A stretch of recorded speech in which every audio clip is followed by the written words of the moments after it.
ஹalleluya. நல்ல கையோர்த்தி சொல்லாமா ஹalleluya. கர்த்தர் நல்லவர். இந்த நாள் ஒரு விசேஷித்த ஒரு நாள், வியாகுல வியாழன். இயேசுவானவர் தான் சிலுவை மரணத்துக்கு முன்பதாய் அந்த வியாழக்கிழமை இரவுல சீசர்களோடு கூட பந்து இருந்து அந்த கெட்செமனே தோட்டத்துல போய் வியாகுலப்பட தொடங்கினார் தன்னுடைய மரணத்தை குறித்து. அவர் அந்த கெட்செமனே தோட்டத்துல, ஆண்டவரே இந்த பாத்திரம் என்னை விட்டு நீங்க கூடுமானால் நீங்கட்டும்னு சொல்லி அவர் வியாகுலப்படுகிற ஒரு சம்பவத்தை நம்ம பார்க்கிறோம். இந்த இஸ்ரவேல் ஜனங்கள் எகிப்து தேசத்துல அடிமைப்பட்டிருந்த நாட்கள்ல அந்த ஜனங்களுக்கு ஒவ்வொரு நாளும் அடியும் வேதனையும் துன்பமும் துயரமும் அவருடைய வாழ்க்கையை சூழ்ந்து கொண்டிருந்தது. எப்ப ஆண்டவரே எங்களுக்கு விடுதலை கிடைக்கும், எப்ப இந்த எகிப்துல இருந்து நாங்க வெளியே வருவோம், எங்களுக்கு சொந்தமாக எப்பொழுது ஒரு தேசத்தை தருவீர்னு சொல்லி அவங்க அழுது புலம்பி புலம்பி கொண்டிருந்த அந்த நாட்கள்ல தெய்வம் அவர்களுடைய சத்தத்தை கேட்டு அவர்களுக்கு இறங்கினார். அவர்களுக்கு ஒரு விடுதலையை தருவதற்கு ஒரு நாள் இரவு போதுமானதா இருந்தது. அந்த நாள் இரவுல தேவன் இஸ்ரவேல் ஜனங்களோடு கூட பேசினார் மோசேயை கொண்டு. மோசே சொன்னான், இந்த நாள் இரவுல தேவன் உங்களை இந்த எகிப்துல இருந்து விடுதலை செய்ய போகிறார். ஆகவே நீங்க என்ன பண்ணணும்னா, ஒரு ஆட்டுக்குட்டியை எடுத்து அதை அடித்து அதனுடைய இரத்தத்தை உங்களுடைய வீடுகளின் நிலைக்கால்கள்ல பூசுங்க. சங்கார தூரன் அந்த எகிப்து தேசம் முழுவதுமாய் உலாவும் பொழுது அந்த பார்வோனுடைய தலையீற்று பிள்ளை முதற்கொண்டு ஒவ்வொரு பிள்ளைகளையும் தேவன் அடிக்கும் பொழுது உங்களுடைய குடும்பம் பாதுகாக்கப்படும்படிக்கு அடிக்கப்பட்ட அந்த ஆட்டுக்குட்டியினுடைய இரத்தத்தை உங்களுடைய நிலைக்கால்கள்ல உங்களுடைய வீட்டினுடைய நிலைக்கால்கள்ல பூசிக்கொள்ளுங்க. அந்த இரத்தத்தை பார்க்கும் பொழுது உங்களை விட்டு கடந்து போவான் என்று அவன் சொன்ன பிரகாரமாய் அவங்க எல்லாருமா சேர்ந்து அந்த இரவு நேரத்துல அவங்க அந்தந்த குடும்பத்திற்கு ஏற்றபடி அவருடைய இலக்கத்திற்கு ஏற்றபடி ஒரு ஆட்டை தெரிவு செய்து அதை அடித்து அதனுடைய இரத்தத்தை தங்களுடைய வீடுகளின் நிலைக்கால்களில் பூசி அவர்கள் கால்களில் பாதரட்சைகளை தொடுத்து கொண்டு துரிதமாய் அந்த இடத்திலிருந்து தேவன் விடுதலை செய்ய போகிறார், விடுதலை நோக்கி நம்ம பிரயாணம் பட போகிறோம் என்கிற ஒரு எண்ணத்தோடு கூட துரிதமாய் அவங்க எல்லாருமா அந்த அந்த ஆட்டை சுட்டு அவங்க சாப்பிட்டு அதற்காக தங்களை ஆயத்தப்படுத்தி கொண்டிருந்தாங்க. எதற்காக? ஒரு விடுதலைக்காய் அவங்க தங்களை ஆயத்தப்படுத்தி கொண்டிருந்தாங்க. அந்த இரவுல அந்த வீட்டுல இருந்த பெரியவர் முதல் சிறியவர் வரை ஒரு பிள்ளை கூட தூங்கி இருக்காது. ஒரு ஒரு வாலிபன் தூங்கி இருக்க மாட்டாங்க. ஒரு வயோதிக ஒரு தாயோ தகப்பனோ தூங்கி இருக்க மாட்டாங்க.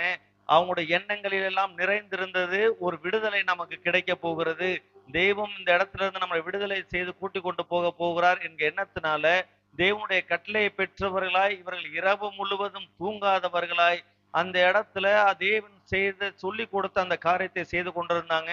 அவங்களுடைய நிலைக்கால்கள்ல வீட்டினுடைய நிலைக்கால்கள்ல அந்த ரத்தம் பூசப்பட்டிருந்தது.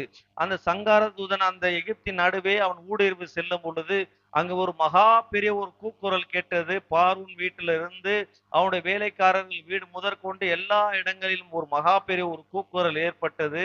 சங்கார தூதன் இவர்களை மாத்திரம் தொடாமல் கடந்து போனான். அந்த கூக்குரல் நிமித்தமாய் ஜனங்கள், அந்த எகிப்தின் ஜனங்கள் எல்லாரும் இவர்களை அனுப்பி விடுங்கன்னு சொல்லி வலு கட்டாயமாய் பிடித்து அவங்க துரத்தி விடுகிற ஒரு காரியத்தை நம்ம பார்க்க முடிகிறது. அவங்க விடுதலை என்கிற ஒரு காரியத்தை ருசி பார்க்கும் பொழுது சந்தோஷத்தோடு ஆர்ப்பரிப்போடு கூட அந்த இடத்துல இருந்து கடந்து போனாங்க. ஒரு சின்ன பிள்ளை கூட அன்னைக்கு தூங்கல, ஒரு வாலிபன் தூங்கல, ஒரு வயது சென்றவர்கள் தூங்கல, அவருடைய ஆடு மாடுகள் தூங்கல, எல்லாம் விழித்திருந்தது. எதற்காகனா அவங்களுடைய வாழ்க்கையில மகா பெரிய ஒரு விடுதலை கிடைக்க போகிறது என்ற எண்ணத்துல அவங்க யாரும் தூங்காம விழித்திருந்து அந்த நாளை கொண்டாட்டத்தோடு கூட அவர்கள் அந்த இடத்தை விட்டு கடந்து செல்லுகிற ஒரு சம்பவத்தை பார்க்கிறோம். அது அந்த அதற்கு ஈக்குவலண்டா மார்க் எழுதின சுவிசேஷத்துல 14வது அதிகாரத்துல ஒரு சம்பவம் எழுதப்பட்டிருக்கிறது. அங்கு இந்த தன்னுடைய சீசர்களோடு கூட தேவன் பந்து இருக்கிறார், இயேசுவானவர் பந்து இருக்கிறார்.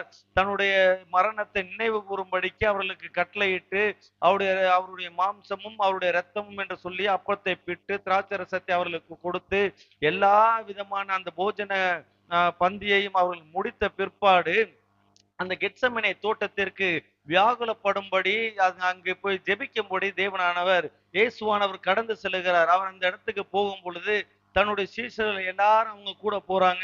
அந்த மார்க் எழுதின சுவிசேஷத்துல நம்ம பார்க்கும் பொழுது 14வது அதிகாரம் 32வது வசனம் சொல்லுகிறது, பின்பு கெட்சமனே எனப்பட்ட இடத்திற்கு வந்தார்கள். அப்பொழுது அவர் தம்முடைய சீசர்களை நோக்கி, நான் ஜெபம் பண்ணும் அளவும் இங்கே உட்கார்ந்திருந்துங்கள் என்று சொல்லி அப்படின்னு எழுதியிருக்கிறது. அப்ப அவரோடு கூட 12 சீசர்கள் வந்தாங்க. 12 சீசர்களையும் அவர் சொல்லுகிறார், நான் ஜெபம் பண்ணி முடிக்கும் அளவு நீங்க இங்க விழித்திருங்க அப்படின்னு சொல்லி அந்த இடத்துல இருந்து ஸ்பெஷலா ஒரு 3 பேரை கொண்டு செல்லுகிறார். எல்லாரும் அவருடைய சீசர்கள் தான். ஆனா அதுல ஸ்பெஷலா ஒரு 3 பேரை செலக்ட் பண்ணுகிறார். பேதுருவையும் யாக்கோபையும் யோவானையும் தம்மோடே கூட்டி கொண்டு போய் திகிலடையும் மிகவும் வியாகுலப்படவும் தொடங்கினார் என்று எழுதியிருக்கிறது. அப்ப எல்லா சீசர்களும் முக்கியமானவர்களா இருந்தா கூட, சபையில இருக்கிற எல்லா ஜனங்களும் எல்லாரும் அவருக்கு முக்கியமானவர்களா இருந்தா கூட, சில இடங்களுக்கு சிலரை தெரிந்து கொள்ளுகிறவரா இருக்கிறார். எத்தனை பேர் விசுவாசிக்கிறீங்க? இங்க இருக்கிற உங்களை விசேஷித்தமாய் தேவன் தெரிந்து கொண்டிருக்கிறார். ஆமென். ஹல்லேலூயா. அவருடைய வியாகுலப்படும் தன்னோடு கூட ஜெபிக்கவும் தன்னுடைய வியாகுலத்துல பங்கெடுக்கவும் 3 சீஷர்களை அவர் தெரிந்து கொள்ளுகிறார். பேதுருவையும் யாக்கோபையும் யோவானையும் அவர் தம்மோடு கூட கூட்டி கொண்டு போனார் என்று எழுதியிருக்கிறது. மற்றவர்களுக்கு ஒரு இடம், அது இந்த 3 பேருக்கும் அடுத்த ஒரு ஸ்லாட், ஒரு இடம் வரைக்கும் அவர்களை கூட்டி கொண்டு வருகிறார். அந்த இடத்தை கூட்டி கொண்டு வந்துட்டு அவர் சொல்லுகிறார், நீங்க இங்க என்ன பண்ணுங்க, என்னுடைய ஆத்துமா மரணத்துக்கு ஏதுவான துக்கம் கொண்டிருக்கிறது, நீங்கள் இங்கே தங்கி விழித்திருங்கள் என்று சொல்லி அவர் சற்று அப்புறம் போய் ஜெபம் பண்ண ஆரம்பித்தார். வியாகுலப்பட ஆரம்பித்தார், கண்ணீர் விட ஆரம்பித்தார். அவர் அங்கு அழுது புலம்பி, ஆண்டவரே உமக்கு சித்தமானால் இந்த காரியம் என்னை விட்டு நீங்கும்படிக்கு செய்யும் அப்படின்னு சொல்லி அவர் வியாகுலப்பட ஆரம்பிக்கிறார். ஏன்னா அது அவ்வளவு பெரிய ஒரு துக்கமான ஒரு காரியம், அவ்வளவு பெரிய ஒரு வருத்தமான ஒரு காரியம், அந்த மரணத்துக்கு ஏதுவான ஒரு காரியமா இருக்கிறது. வீட்டுல ஒரு ஒரு ஏதோ ஒரு நபருக்கு உடம்பு சரியில்லை, மரணத்துக்கு ஏதுவான ஒரு காரியம், ஏதோ ஒரு ஆபரேஷன் பண்ண போறாங்க, ஏதோ ஒரு காரியம் செய்ய போறாங்க அப்படின்னா அந்த வீட்டுல இருக்கிற யாருக்கும் என்ன பண்ணாது, தூக்கமே வராது. இங்கு தங்களில் ஒருவராய் இவங்க இயேசுவை நேசிச்சாங்க, இயேசுவை பின்பற்றி வந்தாங்க, இயேசுக்கு ஒண்ணுன்னா எங்களுடைய ஜீவனை கொடுப்பதற்கு நாங்க ஆயத்தமா இருக்கிறோம் சொன்னவங்க. ஆனா இங்கு இவர் வியாகுலப்பட தொடங்கும் பொழுது இவர்கள் நித்திரை மயக்கம் அடைந்தவர்களாய் தூங்கி கொண்டிருக்கிறாங்க. இவர் அங்க போய் மரணத்துக்கு ஏதுவான வியாகுலத்தோடு அவர் ஜெபம் பண்ணி கொண்டிருக்கிறார். முதலாவது அவர் ஜெபம் பண்ணி சிறிது நேரம் கழித்து அந்த இடத்துல இருந்து எழும்பி வருகிறார். நான் கூட்டி கொண்டு வந்த 3 பேரும் என்ன செஞ்சிட்டு இருக்கிறாங்க, என்னோடு கூட வியாகுலப்படும்படிக்கு, என்னோடு கூட ஜெபிக்கும்படிக்கு நான் ஒரு 3 பேரை கூட்டிக்கிட்டு வந்தனே, அவங்க என்ன செய்யறாங்க அப்படின்னு சொல்லி அவர் வந்து பார்க்கும் பொழுது அவங்க எப்படி இருந்தாங்களாம், நித்திரை மயக்கம் கொண்டவர்களா இருந்தாங்க. 37வது வசனம் சொல்லுகிறது, அவர்கள் நித்திரை பண்ணுகிறதை கண்டு பேதுருவை நோக்கி, சீமோனே நித்திரை பண்ணுகிறாயா, 1 மணி நேரம் நீ விழித்திருக்க கூடாதா என்று ஆண்டவர் கேட்கிறார். 1 மணி நேரம் நீ விழித்திருக்க கூடாதா அப்படின்னு சொல்லி ஆண்டவர் அந்த இடத்துல கேட்கிற ஒரு சம்பவத்தை பார்க்கிறோம். இன்னைக்கும் நம்ம இடத்துல 1 மணி நேரம் விழித்திருக்க கூடாதா, இது ஒரு விசேஷித்த ஒரு வியாழக்கிழமையா இருக்கிறது. இதே போல ஒரு நாள் இந்த தெய்வமானவர் தன்னுடைய ஜீவனை கொடுப்பதற்கு முந்தின நாளில தன்னுடைய சீஷர்கள், தனக்கு பிரியமா இருந்த இந்த 3 சீஷர்களையும் பார்த்து அவர் கேட்கிறார், 1 மணி நேரம் விழித்திருக்க கூடாதா? எல்லா நாளும் தூங்க தானே செய்யறோம், எல்லா நாளும் நல்ல சுகபோகமா இருக்க தானே செய்யறோம், இந்த ஒரு நாளிலையாவது நீ ஒரு நாள் விழித்திருக்க கூடாதா? நீ நேசிக்கிற நான் மரணத்துக்கு ஏதுவான ஒரு துக்கம் கொண்டிருக்கிறேன், நீ நேசிக்கிற நான் இவ்வளவு மோசமான ஒரு காரியத்திற்குள்ள கடந்து போகிறேன், நீ நேசிக்கிற நான் நாளை என்னுடைய ஜீவனை கொடுக்க போகிறேன், ஆனா நீ உனக்கு நல்ல நித்திரை தேவைப்படுகிறேன்னு சொல்லி அவர் சொல்லுகிறார். 1 மணி நேரம் நீ விழித்திருக்க கூடாதா? அந்த பேதுருவை ஏன் மென்ஷன் பண்றாங்கன்னா, ஒருவேளை கொஞ்ச நேரத்துக்கு முன்னாடி அவன் சொல்லுகிறான், நான் என்ன பண்ணுவேன், என்னோட ஜீவனை கூட கொடுப்பேனே தவிர நான் உங்களை என்ன பண்ண மாட்டேன், மறுதளிக்க மாட்டேன் அப்படின்னு சவாலாய் சொன்னவன். அவன் இங்கு பார்க்கும் பொழுது 1 மணி நேரம் விழித்திருக்க கூட பலனற்றவனாய் அவன் தூங்கி கொண்டிருக்கிறான். இங்க எத்தனை பேர் இயேசுவை நேசிக்கிறவங்க இருக்கிறோம்? ஹல்லேலூயா. இங்க இயேசுவை நேசிக்கிறவங்க இருக்கிறோம். ஆனா அவருக்காய், அவருடைய தேசத்திற்காய், அவருடைய பாரத்தை பங்கெடுத்தவர்களாய் இன்று தெய்வமானவர் என்ன பண்ணி கொண்டிருக்கிறார், அவருடைய ஜீவனை கொடுத்து இந்த தேசத்தின் ஜனங்களுக்காய் தன்னுடைய ஜீவனை கொடுத்திருக்கிறார். நம்ம பக்கத்துல இருக்கிற வீட்டுக்காரங்களுக்காக அவர் ஜீவனை கொடுத்திருக்கிறார். நீங்க தினமும் போய் காய்கறி மார்க்கெட்ல காய்கறி வாங்குறீங்களா, அந்த அக்காவுக்காக, அந்த அண்ணனுக்காக அவர் ஜீவனை கொடுத்திருக்கிறார். நீங்க தினமும் போய் காய்கறி வாங்குற அந்த கறியை வாங்கி கொண்டிருக்கிற அந்த பாய்க்காக தேவன் ஜீவனை கொடுத்திருக்கிறார். உங்களோட ஃப்ரெண்டா இருக்கிற அந்த முனியம்மாவுக்காக, அந்த முனுசாமிக்காக ஆண்டவர் ஜீவனை கொடுத்திருக்கிறார். நீங்க நேசிக்கிற, உங்களோடு கூட வசித்து கொண்டிருக்கிற அநேக ஜனங்களுக்காய் தேவன் ஜீவனை கொடுத்தவராய், இந்த இயேசுவானவர் ஜீவனை கொடுத்தவராய், இன்றும் அந்த சிலுவையில தொங்குகிற இயேசுவானவர் இந்த ஆத்துமாவுக்காக, இந்த மகனுக்காக, இந்த மகளுக்காக நான் ஜீவனை கொடுத்திருக்கிறேனே, என்னுடைய ரத்தத்தை சிந்தி இருக்கிறேனே, இது என் பக்கமா இந்த ஆத்துமா வந்துராதான்னு சொல்லி அதற்காய் பரிதபித்து கொண்டிருக்கிறார். 120,000 ஜனங்களுக்காய் நான் பரிதபியாமல் இருப்பேனோன்னு சொல்லி அந்த நினைவே ஜனங்களுக்காய் பரிதபித்த தேவனாகிய கர்த்தர் இன்று இந்திய தேசத்தின் ஜனங்களுக்காய் பரிதபித்துக் கொண்டிருக்கிறார். இந்த ஜனங்கள் என் ரத்தத்தினால் கழுவப்படுவதற்காக நான் ரத்தம் சிந்திருக்கிறேன். என்னுடைய விலை மதிப்பில்லாத ரத்தம் இந்த பூமியில சிந்தப்பட்டிருக்கிறது. இந்த ஜனங்கள் ரட்சிக்கப்படுவதற்காய், இவர்கள் என் மந்தையில சேர்க்கப்படுவதற்காய், இவர்கள் விடுதலை அடைவதற்காய், இவருடைய பாவ வாழ்க்கையிலிருந்து இவர்களுக்கு ஒரு விடுதலை தருவதற்காய் நான் ரத்தம் சிந்திருக்கிறேனேன்னு சொல்லி அவர் பார்த்து கொண்டிருக்கிறார். அவர் அந்த கெத்செமனே தோட்டத்துல ஜெபம் பண்ணினார். அவர் மாம்சமானவராய் இந்த உலகத்துல சுற்றி திரிந்த நாட்கள்ல அவர் ஜெபம் பண்ணினார். இந்த ஜனங்களுக்காகவே ஜெபம் பண்ணினார். ஒவ்வொரு நாளும் அவர் போகிற வனாந்தரத்துல ஆயிரக்கணக்கான ஜனங்கள் அவரை பின்தொடர்ந்து சென்றாங்க. அவர்களின் மனதுருகி என்று எழுதியிருக்கிறது. தன்னை தேடி வருகிற ஜனங்கள் மேல அவர் மனதுருகி பேசினாராம். மனதுருக்கத்தோடு கூட அவர் நடந்து கொண்டார். இன்று அந்த மனதுருக்கத்தை தேவன் நம் மத்தியில எதிர்பார்க்கிறவரா இருக்கிறார். அவருடைய ரத்தத்தினால் கழுவப்பட்ட நம்ம, அவருடைய ரத்தத்தினால் மீட்கப்பட்ட நம்ம, அவருடைய ரத்தத்தினால் ரட்சிப்பை பெற்றிருக்கிற நாம், விடுதலை சுதந்திரித்திருக்கிற நாம், ஐயா நம்மளை சுற்றிலும் இருக்கிற ஜனங்களுக்காய் பரிதபிக்கிற ஒரு அனுபவம் வேண்டும். இங்கு வியாகுலப்பட தொடங்கின இந்த தெய்வத்தோடு கூட வியாகுலப்படுவதற்கு மனம் இல்லாதவர்களாய் நித்திரை மயக்கத்தோடு கூட 3 சீஷர்களும் அங்க நிக்கிற நித்திரை மயக்கத்தோடு இருக்கிறாங்க. ஒரு வாட்டி வந்தாரு, அவர்களை பார்த்து சொன்னாரு, 1 மணி நேரம் நீ விழித்திருக்க கூடாதா அப்படின்னு சொல்லி அவர்களை கேட்டுட்டு மறுபடியுமாய் அவர் ஜெபிக்க போகிறார். அந்த ஒரு வார்த்தையை கேட்ட பிறகாவது இவன் என்ன பண்ணிருக்கணும், முழங்கார் போட்டு ஜெபிக்க ஆரம்பிச்சிருக்கணும். மறுபடியுமாய் இவர்கள் நித்திரை மயக்கத்தினால் மறுபடியும் நித்திரை பண்றாங்க. 2ஆம் தரம் வருகிறார். அங்கு எழுதி இருக்கிறது, அவர்கள் அந்த கெத்செமனே தோட்டத்துல அவர் வியாகுலப்படும் பொழுது அந்த பாரத்தினால் நிறைந்தவராய் அந்த துக்கத்தினால் நிறைந்தவராய் அவர் ஜெபிக்கும் பொழுது அவருடைய வேர்வை துவாரங்களின் வழியாய் ரத்தம் கசிந்தது என்று எழுதியிருக்கிறது. அவருடைய சரீரத்தின் முழுவதுமாய் அந்த வேர்வை துவாரங்கள் மூலமாய் ரத்தம் கசிந்து வந்தது. ஐயா 2வது முறை அந்த தெய்வமானவர் இந்த சீஷர்கள் பக்கத்துல வரும் பொழுது இந்த பேதுருவையும் யாக்கோபையும் அந்த யோவானையும் பார்க்கும் பொழுது கண்டிப்பாக 2ஆம் தரம் அவர் வரும் பொழுது அவருடைய சரீரத்திலிருந்து ரத்தம் வெளிப்பட்டிருக்கணும். அந்த ரத்த வாடை அடிச்சிருக்கணும். ஆனா அதை உணராதபடிக்கு, அந்த ரத்தத்தின் தன்மையை உணராதபடிக்கு மறுபடியுமாய் அவர்கள் தூக்க கலக்கத்தோடு உட்கார்ந்து கொண்டிருந்தாங்க. அவர் மறுபடியுமாய் போய் ஜெபம் பண்ணி 3வது முறை வருகிறார்கள், வந்து பார்க்கிறார். மறுபடியும் அவர்கள் நித்திரை மயக்கம் கொண்டிருக்கிறாங்க. இந்த சரீரத்துல இருந்து, நான் நேசிக்கிற இந்த இயேசுனுடைய சரீரத்திலிருந்து இரத்த வாட வந்து கொண்டு ரத்தம் சிந்தப்பட்டு கொண்டிருக்கிறது. அந்த வேர்வை துவாரங்கள் வழியா ரத்தம் வருகிறது கூட அறியாதவர்களாய் அவர் நேசித்த சீஷர்கள் நித்திரை மயக்கம் கொண்டிருந்தவர்த நம்மால் பார்க்க முடிகிறது. இன்று நம்ம இடத்துல தேவன் விசேஷித்த ஒரு காரியத்தை சொல்லி இருக்கிறாருங்க. அவரோடு கூட வியாகுலப்படுவதற்கு, அவரோடு கூட பரிதபிப்பதற்கு தேவன் நம்மளை அழைக்கிறவராக இருக்கிறார். இந்த சீஷர்கள் தெய்வம் உயிர் தெழுந்த பிறகு அவரை கண்டவர்கள் இந்த ஜனங்களுக்காய் பரிதபிக்க இருதயம் உடையவர்களாய் ஜனங்களுக்காக ஓடுனாங்க. ஜனங்களுடைய ரட்சிப்புக்காய் ஓடுனாங்க. ஜனங்களுடைய ரட்சிக்கப்பட வேண்டும் என்று சொல்லி தன்னுடைய ஜீவனையும் துச்சமாய் எண்ணி அவர்கள் ஓடின ஓட்டத்தை நம்ம பார்க்க முடிகிறது. பரிசுத்த ஆவியானவர்கள் மேல் வரும்பொழுது ஒரு பலன் அடைந்தவர்களாய் அந்த பாரத்தை பெற்றுக்கொண்டு உலகத்தின் ஜனங்கள் எல்லாம் மீட்கப்படணும், உலகத்தின் ஜனங்கள் எல்லாம் ரட்சிக்கப்படணும்னு சொல்லி அதற்கு அப்புறம் ஒரு நாளும் அவங்க தூங்காதவர்களாய் விழித்திருந்து ஜெபம் பண்ணி அவர்கள் ஓடின ஓட்டத்தை பார்க்கிறோம். 2 சீஷர்கள் எம்மாவூர் சீஷர்கள் நடந்து வரும் பொழுது அந்த இரவு நேரத்துல இயேசுவானவர்களோடு கூட நடந்து போகிறார். அவங்க சங்கதிகளை எல்லாம் பேசி முடித்த பிறகு அவர்கள் சொல்லுகிறார்கள், நம்முடைய இருதயம் கொழுந்து விட்டு எரியவில்லையா? அந்த இரவு நேரத்துல அந்த சீஷர்களை போய் பார்த்த பிறகு அவர்கள் சொல்றாங்க, தூங்கல அன்னைக்கு. அந்த இரவு நேரத்துல அந்த சீஷர்களை போய் பார்த்து விட்டு அவர் நம்மோடு கூட பேசும்போது நம்முடைய இருதயம் கொழுந்து விட்டு எரியவில்லையா என்று சொன்னவங்க அப்படி இல்ல, நம்ம தூங்கிட்டு காலையில போலான்னு சொல்லல, அந்த இரவோடு இரவாக கிளம்பி போகிற சம்பவங்களை பார்க்கிறோம்.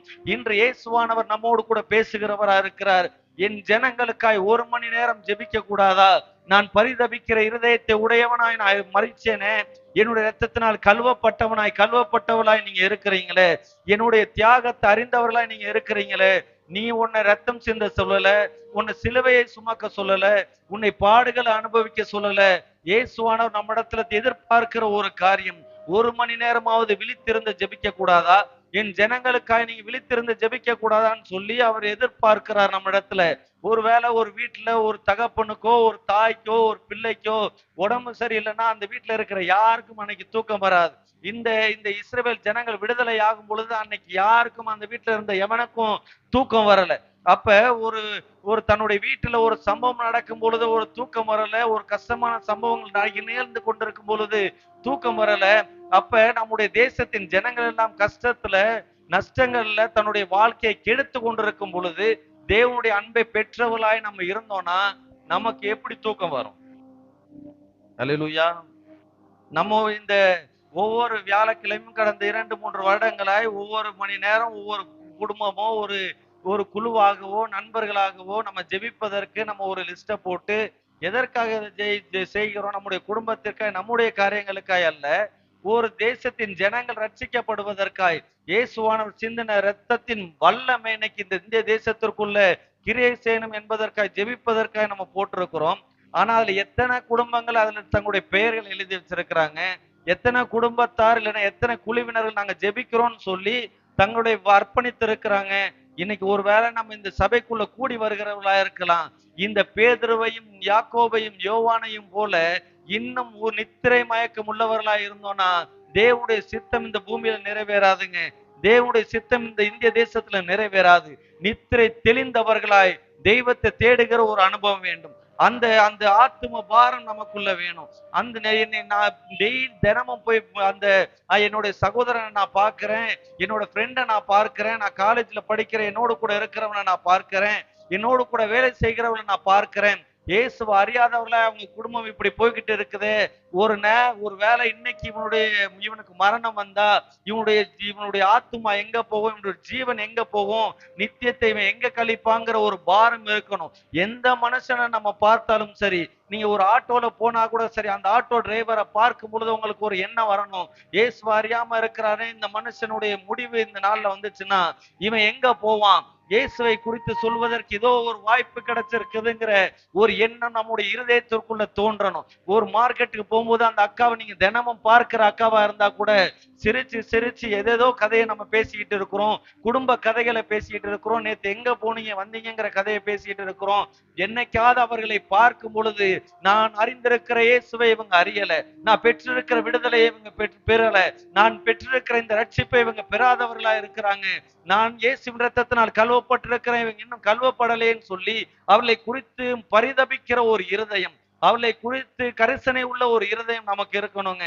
தேவன் அதை இந்த நாட்கள் நம்ம மத்தியில் எதிர்பார்க்கிறவரா இருக்கிறார். ஒவ்வொருவரையும் நம்ம காணும் பொழுது சாதாரணமானவர்களை காணக்கூடாது, அவருடைய குற்றங்களை காணக்கூடாது, அவருடைய தோற்றத்தை பார்க்க கூடாது. அவங்க இயேசுவுக்கு பிரியமானவர்களாய் மாறணுங்கிற ஒரு எண்ணத்தோடு நம்ம பார்க்கணும். பரிசுத்தாவினால் நிரப்பப்படுகிறோம் உண்மைதான், பரிசுத்தாவின் அனுபவம் இருக்கிறது உண்மைதான். ஆனா பரிசுத்தாவை பெற்ற ஒரு மனுஷன் எப்படி இருக்கிறான், எந்த ஒரு மனுஷனையும் பார்க்கும் பொழுது அவனை எப்படி இயேசுவுக்கு நேராய் நடத்தலாங்கிற ஒரு சிந்தை உள்ளவனா இருக்கணும். பரிசுத்தாவினால் நிறைந்திருக்கிற ஒரு மனுஷன், இயேசு எனக்குள்ள வாசம் பண்ணுகிறார் என்று சொல்லுகிற ஒரு மனுஷன், பரிசுத்தாவின் எனக்குள்ள வாசம் பண்ணுகிறார் என்று சொல்லுகிற ஒரு மனுஷனுடைய இருதயம் எப்படி இருக்கணும்னா, ஒரு மனுஷன் ரட்சிக்கப்படாத ஒருத்தனை கண்டா இருதயம் வியாகுலப்படணும், அவனை காணும் பொழுது கண்களில் கண்ணீர் வரணும். இன்னைக்கு ஒரு மனுஷனை குடிகாரனா நீங்க ரோட்ல பாத்தீங்கன்னா, இல்லைன்னா நீங்க சந்திக்கிற ஒரு கேவலமான ஒரு மனிதனை நீங்க காணும் பொழுது அந்த நாள் இரவுல நீங்க முழங்கார் படிட்டு ஜெபிக்கிற ஒரு அனுபவம் இருந்தாதான் ஏசு உங்களுக்குள்ள வாசமா இருக்கிறார் என்ற அர்த்தம். ஒவ்வொரு ஞாயிற்றுக்கிழமையும் ஒவ்வொரு கம்யூன் சர்வீஸ் டைம்லயும் இங்க முழங்கார் படிட்டு இயேசுவே உம்முடைய ரத்தத்தை நாங்க பானம் பண்ணுகிறோம், உம்முடைய சரீரத்தை நாங்க உட்கொள்ளுகிறோம் என்று சொல்லி அதை வாங்கி கொள்ளுகிறோம். அவருடைய ரத்தமும் அவருடைய மாம்சமும் நமக்குள்ள இருக்கும்னா, அவருடைய கேரக்டர் நமக்குள்ள இருக்கும்னா, அவருடைய குணாதிசயம் நமக்குள்ள இருக்கும்னா, ஜனங்களை குறித்து பரிதபிக்கிற ஒரு இருதயம் இருக்கணும், ஜனங்கள் மேல கரிசனை உள்ள ஒரு இருதயம் இருக்கணும். பொறாமையும் வஞ்சகம் நிறைந்த இருதயம் அல்ல, ஜனங்களுக்காய் பரிதபிக்கிற ஒரு இருதயம் இருந்தது. நம்முடைய தகப்பனுக்கு அந்த இருதயம் இருந்தது. அந்த சிலுவையை சுமந்து கொண்டு போகிற நேரத்துல கூட அங்கு கூடி இருக்கிற ஜனங்களை பார்த்து சொன்னார், எனக்காக அல்ல உங்களுக்காக உங்கள் பிள்ளைகளுக்காக ஆளுங்கள் சொல்லி அவருடைய கரிசனையை அவருடைய அன்பை வெளிப்படுத்துகிற ஒரு தெய்வம் அவர். ஐயா இன்னைக்கு ஜெபிக்கும்படிக்கு அவருடைய பாதத்தில் அமர்ந்திருக்கும்படிக்கு நம்மளை அவர் தேடி வந்திருக்கிறார். உங்க வீட்டுல ஏதோ ஒரு காரியம்னா ஆண்டவருடைய சமூகத்துல உட்கார்ந்து அழுது புரண்டு ஜெபிக்கிறோமே, ஏதோ ஒரு சம்பவம்னா நமக்காக நம்முடைய குடும்பத்திற்காய், நம்முடைய நம்முடைய நம்முடைய ஒரு நல்ல காரியம் நம்முடைய வாழ்க்கையில நடப்பதற்காய், இல்ல நம்முடைய பிள்ளைகளுடைய வாழ்க்கையில ஒரு விடுதலை உண்டாகுவதற்காய் எவ்வளவு நேரனாலும் முழங்கார் படிட்டு ஜெபிக்கிறோமே. இந்த இயேசுவானவர் அடிக்கப்பட்ட ஆட்டுக்குட்டியானவராய் அவர் தொங்கிக் கொண்டிருக்கிறார். உங்க வீட்டின் நிலைக்கால்கள் அவருடைய ரத்தம் பூசப்பட்டிருக்கிறது. என்னுடைய வீட்டில் அவருடைய ரத்தம் பூசப்பட்டு இருக்கிறது. என்னை காணும் பொழுது சாத்தான் சொல்லுவான், இயேசுவின் ரத்தம் இவன் மேல பூசப்பட்டிருக்கிறது. உங்களை பார்க்கும் பொழுது சாத்தான் சொல்லுவான், இயேசுவின் ரத்தம் இவர்கள் மேல பூசப்பட்டிருக்கிறது. ஆனா இயேசுவின் ரத்தம் பூசப்படாத அநேக ஆத்துமாக்கள் இங்கு சென்று சென்று கொண்டிருக்கிறாங்க. அநேக ஆத்துமாக்கள் இங்கு அலைந்து கொண்டிருக்கிறாங்க. இன்று அவருடைய வீட்டு நிலக்கால்கள்ல, அவங்களுடைய நெற்றிகளில அவர்கள் மேல இயேசுவின் ரத்தம் பட வேண்டும் என்று சொன்னால் அவர்களுக்காய் பரிதபிக்கிற ஒரு இருதயம் நமக்கு வேணுங்க. அவர்களுக்காய் பரிதபிக்கிற ஒரு இருதயம் வேணும். அவர்களுக்காய் ஜெபிக்கிற ஒரு இருதயம் நமக்கு வேண்டும். இதுவரைக்கு ஏதேதோ காரியத்திற்காக இந்த இடத்துல நம்ம ஜெபிச்சிருக்கலாம். என்னுடைய துக்கம் மாறணும், என்னுடைய கடன் பிரச்சனை மாறணும், என்னுடைய பிள்ளைகளுடைய வாழ்க்கை மாறணும்னு சொல்லி நிறைய காரியங்களுக்காக ஜெபிச்சிருக்கலாம். ஆனா இன்னைக்கு ஒரு புது நோக்கத்திற்காக நம்ம ஜெபிக்க போகிறோம். ஆண்டவரே, எங்களுடைய தேசத்துல இன்னும் ஆட்டுக்குட்டியானவருடைய ரத்தம் தெளிக்கப்படாத அநேக மனிதர்கள் இருக்கிறாங்க. அந்த ஈசோப்பினால் தோய்க்கப்பட்டு இயேசுவானவருடைய ரத்தம் தடவப்படாத அநேக ஜன கூட்டங்கள் இங்கு சுற்றி கொண்டிருக்கிறாங்க. அந்த ஜனங்கள் எல்லாம் ரட்சிக்கப்படுவதற்காய் பரிதபிக்கிற ஒரு இருதயத்தை எனக்கு கொடுங்க, பரிதபிக்கிற ஒரு இருதயத்தை கொடுங்கன்னு சொல்லி நம்ம ஜெபிக்க போகிறோம். கண்களை மூடி ஒரு 2 நிமிஷம் எழுந்து நின்று ஆண்டவரை நோக்கி பார்க்க போகிறோம். ஆண்டவரே, உங்களுக்கு இருந்த அந்த இருதயத்தை எனக்கு கொடுங்க. ஜனங்கள் மேல கரிசனை உள்ள ஒரு இருதயம் உங்களுக்கு இருந்துச்சு. ஜனங்களுக்காய் பரிதபிக்கிற ஒரு இருதயம் உங்களுக்கு இருந்துச்சு. அந்த இருதயத்தை எனக்கு கொடுங்க சுவாமின்னு சொல்லுங்க. பரிசுத்த ஆவியானவர் என்னை பயன்படுத்தணும்னு சொல்லி நம்ம ஜெபிக்கிறோம். 9 வரங்களும் எனக்குள்ள இருந்து செயல்படணும்னு சொல்லி நம்ம ஜெபிக்கிறோம். ஐயா, தீர்க்க தரிசனங்களை சொல்லுவதற்கு நம்ம பிரயாசப்படுகிறோம். அந்த அந்த குணப்படுத்துகிற வரம் எனக்குள்ள இருந்து வெளிப்படணும்னு சொல்லி நம்ம பிரயாசப்படுகிறோம். ஐயா, பல விதமான கட்டுகள்ல இருந்து ஜனங்களை விடுவிக்கிற வரம் எனக்குள்ள இருந்து செயல்படணும்னு சொல்லி நம்ம விசுவாசிக்கிறோம். இதெல்லாம் தேவன் எப்பொழுது உங்களுக்குள்ள இருந்து செயல்பட வைப்பார்னா, ஒரு ஆத்மாவை குறித்ததான ஒரு கரிசனை உங்களுக்குள்ள இருக்கும் பொழுது, இந்த ஆத்மாவை நான் எப்படி இயேசுக்குள்ள வழி நடத்தலாங்கிற எண்ணம் நமக்குள்ள வரும் பொழுது, உங்களுக்குள்ள இருக்கிற பரிசுத்த ஆவியானவர் அந்த வரங்களை செயல்படுத்துகிறவராக இருக்கிறார். கண்களை மூடி ஆண்டவரை நோக்கி பாருங்க. ஃபர்ஸ்ட் எனக்கு ஜனங்கள் மேல ஒரு பரிதபிக்கிற ஒரு இருதயத்தை எனக்கு கொடுங்க. என்னுடைய இந்திய தேசத்தின் ஜனங்களுக்காய் பரிதபிக்கிற ஒரு நேரத்தை, ஆண்டவரே, ஒரு இருதயத்தை எனக்கு கொடுங்கன்னு சொல்லி ஜெபம் பண்ணுங்க. கரங்களை உயர்த்தி, ஆண்டவரே, என்னுடைய ஜனங்களுக்காய், எங்கே இந்த இந்திய தேசத்துல இருக்கிற ஆத்துமாக்களுக்காய் பரிந்து பேசுகிற ஒரு இருதயம், அவர்களுக்காய் பரிதபிக்கிற ஒரு இருதயம். அழிந்து கொண்டிருக்கிறாங்களே, தெய்வத்தை அறியாதபடிக்கு எங்கெங்கயோ போய் தேடிக்கொண்டிருக்கிறாங்களே, அந்த ஜனங்களுக்காய் ஜெபிப்பதற்கு ஒரு இருதயத்தை கொடுங்க சுவாமின்னு சொல்லி கேளுங்க. தெய்வத்தை அறியாதவர்களாய் ஏதோ காடுகளிலும் மலைகளிலும் சுற்றி திரிந்து கொண்டிருக்கிற அவர்களுக்காய் ஜெபம் பண்ணுகிற ஒரு இருதயத்தை கொடுங்கன்னு சொல்லுங்க.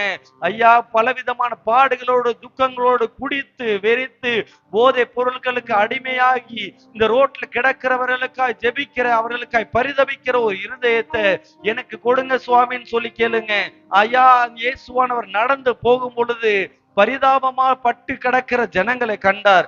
ஐயா, நோயோடு கிடக்கிறவர்களை கண்டார். அவருடைய இருதயம் பரிதபித்தது. அவர்களுக்கு விடுதலையை வாங்கி தருவதற்காய் அவருடைய இருதயம் பரிதபித்தது. என்னுடைய ஜனங்களுக்காய் பரிதபிக்கிற ஒரு இருதயத்தை எனக்கு கொடுங்க சுவாமின்னு சொல்லி கேளுங்க. ஆண்டவரே, உமக்கு நன்றி செலுத்துகிறோம். இந்த வியாகுல வியாழன் இந்த இரவு நேரத்துல ஆண்டவரே நோக்கி பார்த்து கொண்டிருக்கிறோம், நோக்கி பார்த்து கொண்டிருக்கிறோம். ஆண்டவரே, எங்களுக்காக வியாகுலப்பட்டவர் நீர். நாங்கள் ரட்சிக்கப்படணும்னு சொல்லி உங்களுடைய ரத்தத்தை சிந்தினவர் நீர். எங்களுக்காக ஜீவனை கொடுத்தவர் நீர். உங்களுடைய ரத்தமும் உங்களுடைய சரீரமும் எங்களுக்குள்ள இருக்கிறது. ஆண்டவரே, உங்களுடைய ரத்தம் எங்களுக்குள்ள ஓடிக்கொண்டிருக்கிறது. ஆனா உங்களுக்குள்ள இருக்கிற குணாதிசயம் இன்னும் எங்களுக்குள்ள வரல சுவாமி. ஜனங்களுக்காய் பரிதபிக்கிற இருதயத்தை எங்களுக்கு கொடுங்க. இந்திய தேசத்தின் ஜனங்கள் ரட்சிக்கப்படணுமேங்கிற ஒரு எண்ணத்தை எங்களுக்கு கொடுங்க. எங்களை சுற்றிலும் இருக்கிற ஜனங்கள் எல்லாம் இயேசு அறியணுமேங்கிற ஒரு எண்ணத்தை எங்களுக்கு கொடுங்க. ஆண்டவரே, ஜனங்களுக்காய் பரிதபித்து அழுது புலம்புகிற ஒரு இருதயத்தை எங்களுக்கு கொடுங்க சுவாமி. ஜனங்களுக்காய் பரிதபிக்கிற ஒரு இருதயத்தை எங்களுக்கு கொடுங்க. ஆண்டவரே, இந்திய தேசத்தின் எழுப்புதலுக்காய் ஜெபிப்பதற்கு ஒரு இருதயத்தை எங்களுக்கு கொடுங்க. ஆண்டவரே, அநேகர் இடத்துல இயேசுவை பற்றி சொல்லுகிற ஒரு இருதயத்தை எங்களுக்கு கொடுங்க. ஆண்டவர் ஜனங்கள் ரட்சிப்படையணுங்கிற எண்ணத்தை எங்களுக்குள்ள தந்தருளுவீராக என்று ஜெபிக்கிறேன். இங்க இருக்கிற நாங்க ஒவ்வொருவரும் ஒவ்வொரு நாளும், இந்த வியாழக்கிழமை மாத்திரமல்ல, ஒவ்வொரு நாளும் ஜனங்களுக்காய் பரிந்து பேசி உங்களுடைய மந்தையில சேர்க்கப்படணும் சுவாமி. இன்னைக்கு நான் அந்த அக்காவோட பேசினேன், இன்னைக்கு அந்த அண்ணனோட கூட பேசினேன், அந்த தம்பியோட பேசினேன். அந்த தம்பி ரட்சிக்கப்படுவதற்கு பரிதபிக்கிற இருந்த ஏத்தோடு உங்களுடைய சமூகத்துல தேடி வருவதற்கு ஒரு கிருபையை கொடுங்க சுவாமி. ஒவ்வொரு நாளும் நாங்க சந்திக்கிற நபர்களுக்காக அந்த நாள் இரவுல உம்மிடத்துல உங்களுடைய பாதத்துல அமர்ந்திருந்து அவருடைய ரட்சிப்புக்காய் ஜெபிக்கிற ஒரு இருதயத்தை எங்களுக்கு கொடுங்க சுவாமி. நீர் அப்படியே நடத்துவீராக. உண்மை பிரதிபலிக்கிறவர்களாய் நாங்க வாழ்வதற்கு கிருபை செய்யுங்க. ஆத்ம பாரம் உள்ளவர்களாய் நாங்க வாழ்வதற்கு கிருபை செய்யுங்க. இயேசுவின் நாமத்தினால ஜெபிக்கிறேன் நல்ல பிதாவே. ஆமென்.